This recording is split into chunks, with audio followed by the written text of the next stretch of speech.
اور ہر وہ کافر ہے جو غفلت میں کا شکار ہے، جو بار بار انکار کرتا ہے۔ اچھا، اس کے نا 5 پورے قرآن میں اب دیکھیں کہ جہاں پہ بھی یا ایوہا کا لفظ آئے گا تو اس کے 5 طرح کے استعمال ہے۔ نمبر 1 یہ کہ عام پکارنا نہیں ہوتا، اس میں کسی کو خاص طور پہ پکارا جا رہا ہوتا ہے۔ قرآن میں جہاں پہ بھی آتا ہے اس سے جو اگلی بات ہوتی ہے نا وہ سیریس بات ہوتی ہے، تو اس کے لیے پکارا جاتا ہے۔ پکارنے والا اور جس کو پکارا جائے اس کے درمیان فاصلہ شو ہوتا ہے کہ کس نے یہ بات کہنی ہے، ٹھیک ہے۔ جب کسی کو ایکسٹرا محبت یا جذبات سے پکارا جائے، جیسے کہ یا ولدو کہتے ہیں اور یا ایوہ الولدو، تو اس میں ایک محبت کا ایلیمنٹ بھی ہوتا ہے۔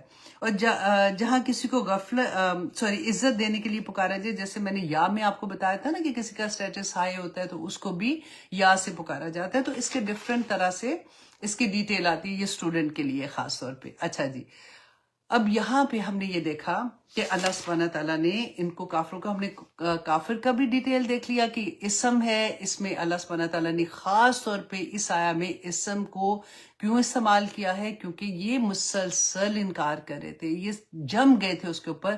اللہ سبحانہ تعالیٰ کو پتا تھا اب یہ ایمان نہیں لائیں گے، تو وہ خاتم اللہ علی قلوبہم وعلی سمعہم، یہ والی آیا جو ہے یہ آپ اس کے ریفرنس میں رکھ سکتے ہیں۔ اور پھر ایوہا کا بھی میں نے آپ کو بتا دیا اور کل کا بھی بتا دیا۔ اچھا، اب سیکنڈ آیا میں اللہ سبحانہ تعالیٰ نے فرمایا کہ لا عابدو، کہ نہیں عابدو میں عبادت کرتا، ما تعبدون جس کی تم عبادت کرتے ہو، ٹھیک ہے۔ اب یہاں پہ دیکھیں کہ کفار کے لیے اللہ سبحانہ تعالیٰ نے جمع کا صیغہ استعمال کیا ہے، اور اللہ سبحانہ تعالیٰ نے یہاں پہ رسول اللہ صلی اللہ علیہ وسلم کو کیونکہ پکار رہے ہیں تو ان کے لیے واحد کا صیغہ آیا ہے۔ تو عابدو فعل مضارع ہے، جس کا مطلب ہے کہ نہ میں لا عابدو، نہ میں ابھی عبادت کرتا ہوں، نہ میں عبادت کروں گا، نہ میں مستقبل میں، مطلب کمپلیٹ ڈینائی جیسے کر دینا ہوتا ہے ویسے ہے۔ اچھا، اب یہاں پہ بہت ضروری بات جو اس پوری سورہ کا بیسیکلی وہ کہتے ہیں نا نچوڑ آپ کو ملے گا کہ عابدو بہت جگہ پہ عابدو تعبدون عابدو تعبدون آپ کو اس طرح سے ملے گا، تو ان کا روٹ ورڈ کیا ہے؟ عین، با اور دال۔ عبد کا بھی وہی روٹ ورڈ ہے اور عبادت کا بھی وہی روٹ ورڈ ہے، اور عابدون کا بھی وہی اور تعبدون کا بھی وہی ہے۔ اچھا، اب ہم نے یہ دیکھنا ہے کہ کیا عبادت کی جو بھی قرآن پاک میں آتا ہے عبادت کا، تو اس کا مطلب کیا ہے کہ جو نماز، روزہ، حج، زکوٰۃ اور اللہ پہ ڈیفینیٹلی یقین، شرک نہیں کرنا، غائب پہ ایمان لانا، تقدیر پہ ایمان لانا، صرف یہی عبادت ہے کیا؟ آف کورس یہ عبادت ہے، رائٹ۔ لیکن اس کے بعد اللہ سبحانہ تعالیٰ یہاں پہ جو مجھ سے ریکوائر کر رہے ہیں کہ میں اللہ کی عبد ہوں، کیونکہ عبادت اگر وہی ہے، صرف جائے نماز پہ میں بیٹھوں گی، اس وقت عبادت ہوگی، جائے نماز کو لپیٹ دیا، اب میں پتہ میں نے سارا کچھ کر لیا، اب میں اپنا ٹائم لگانا، میں اب بور ہو رہی تھی، اب دس از مائی اون ٹائم، اب میں اپنا ڈرامہ دیکھوں گی کیونکہ دس از مائی اون ٹائم۔ اچھا، اب میں تھک گئی ہوں، میں اب جا رہی ہوں باہر، اب میں تھوڑی سی ونڈو شاپنگ کرنے جا رہی ہوں، اب میں دس از مائی اون ٹائم، اب میں یہ کر رہی ہوں۔ کیا عبد جو ہے، اب آپ نے غور کرنا ہے، آج سوچ کے جانا ہے، کیا عبد جو ہے، جو غلام ہے، اس کی کوئی اپنی زندگی ایسے ہوتی ہے؟ اپنی نفس کے پیچھے وہ ایسے کر سکتا ہے؟ یہ بس آپ نے سوچنا ہے، اور یہ پوری کی پوری چیز کو اپنی ذات کے اوپر بس لینا، کسی اور کے بارے میں نہیں سوچنا کہ کیا میں اللہ کی عبد ہوں، کیا میں عبادت کرتی ہوں، کیونکہ اللہ نے تو یہ کہہ دیا کہ وَمَا خَلَقْتُ الْجِنَّ إِلَّا لِيَعْبُدُونَ، کہ میں نے پیدا ہی اس لیے کیا جنوں اور انسانوں کو کہ میری عبادت کرے، تو کیا پھر عبادت سارا وقت تو نمازیں نہیں ہم پڑھتے، نوافل نہیں پڑھتے، تو میرے سارا دن کی عبادت، یہ اللہ سبحانہ تعالیٰ کا کیا مطلب ہے یہاں پہ، ہے نا؟ یہ ہم نے سوچنا ہے۔ اچھا جی، شیخ الاسلام ابن تیمیہ جو ہے نا، انہوں نے عبد کی 5 کنڈیشنز بیان کی ہیں کہ اگر یہ کسی بھی، میرے میں اور آپ میں، یہ کسی میں بھی یہ 5 کنڈیشن ہے تو ہم اللہ کے عبد ہیں اور ہم عبادت میں ہیں۔ جو اللہ سبحانہ تعالیٰ نے فرمایا نا کہ نماز بھی عبادت ہے، نماز کے بیچ میں بھی عبادت ہے۔ اب یہ اتنی خوبصورت ایک آیا ہے کہ قرآن پاک میں ہم پڑھتے ہیں کہ حافظوا علی الصلاۃ، کہ اپنی نمازوں کی حفاظت کرو، والصلاۃ الوسطیٰ، اور ہم نے اس کا ترجمہ جو کیا تھا اور جو پڑھتے ہیں وہ کیا تھا کہ درمیانی نماز، اور ہم اس کو لیتے ہیں عصر کی نماز۔ اب دیکھیے جو فتح الباری میں آتا ہے کہ جو امام شافی جو ہے نا، امام شافی اور امام مالکی یہ دونوں جو ہے وہ ان میں یہ کہتے ہیں کہ یہ عصر کی بھی نماز ہو سکتی ہے اور اس کے بارے میں کہ یہ فجر کی نماز بھی ہو سکتی ہے، دونوں نمازوں کے بارے میں وہ کہتے ہیں۔ اچھا امام یہ جو حنفی ہے نا، اس کی فقہ میں یہ ہے کہ زیادہ تر ان کا یہ ہے کہ یہ ڈفرینٹ احادیث سے بھی ہم نے دیکھا تھا نا کہ عصر کی نماز میں نہیں آتے تو میرا دل چاہتا ہے کہ میں آگ لے کے جاؤں، اور وہ والی حدیث بھی آتی ہے۔ تو انہوں نے کہا کہ نہیں، یہ عصر کی نماز کے بارے میں ہے۔ اچھا، اور علماء اتنی خوبصورت اس کی تفسیر وہ یہاں پر بھی گئے ہیں کہ اللہ سبحانہ تعالیٰ نے فرمایا کہ اچھا حافظوا علی الصلاۃ، اللہ نے کہہ دیا اپنی نمازوں کی حفاظت کرو، تو یہ وہ نمازوں کی بات ہو گئی۔ اب آگے کا والصلاۃ الوسطیٰ، یہاں پہ اللہ سبحانہ تعالیٰ نے فرمایا کہ نمازوں کے درمیان اس کی حفاظت کرو، کہ اگر تم نے فار ایگزامپل عصر پڑھ لی ہے تو عصر سے مغرب کے درمیان جو وقت ہے نا، اب اس کی بھی حفاظت کرو جیسے تم نے اپنی نماز کی حفاظت کی، جیسے اس کے قیام کی حفاظت کی، سجدے میں آپ نے دیکھا کہ میرا سجدہ پراپر ہونا چاہیے، اسی طرح اس کے درمیان کا جو وقت ہے نا اس کی بھی حفاظت کرو۔ کتنی خوبصورت بات ہے۔ اچھا، اس میں امام جو ابن تیمیہ ہے نا، انہوں نے کنڈیشنز بتائیں کہ یہ کنڈیشنز ہیں تو ہم عبد ہیں اللہ سبحانہ تعالیٰ کے۔ نمبر 1 کہ بندے میں اطاعت ہو، لیکن اطاعت اللہ سبحانہ تعالیٰ کی کیسے ہو؟ انکنڈیشنل۔ انکنڈیشنل کا ورڈ اگر ہم اپنے دماغ میں رکھ لیں گے نا تو ہمیں بڑی اچھے سے سمجھ آئے گی۔ کوئی کنڈیشن نہیں، اللہ کا حکم آ گیا بس سمینا و اطانا، رسول اللہ صلی اللہ علیہ وسلم نے بتا دیا سمینا و اطانا۔ دیٹ از ون تھنگ جو ہمیں کرنا ہے کہ اللہ سبحانہ تعالیٰ نے جو حکم دیا اس کی اطاعت انکنڈیشنل کرنی ہے۔ میرا نفس کیا کہتا ہے ہم نے وہ آواز نہیں سننی ہے، ہم نے اپنے نفس کو ٹیم کرنا ہے، جیسے ہم اپنی بلیوں کو